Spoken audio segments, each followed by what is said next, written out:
Well, first of all, as someone who has worked with Barack Obama and known him for about 12 years, I know that he is an incredible leader and will work very hard to bring about the change that we need. But change doesn't happen automatically.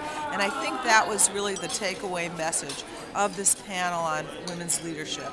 That it's going to take organizing, it's going to take strategy and diligence in order to make sure that the change reflects the needs of all people in our society, and including women who often are left behind in important ways.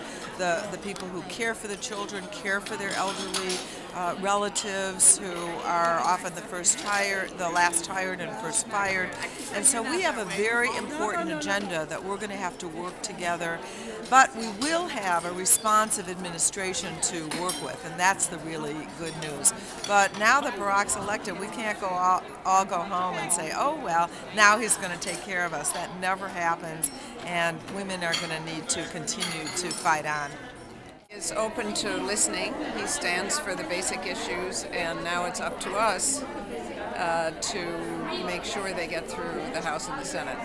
It's up to us as a women's movement to lobby and be careful and attentive and energetic and get some of the damage done, all of the damage done, we hope, by the Bush administration remedied, and also begin to move forward again, which means persuading the House and the Senate.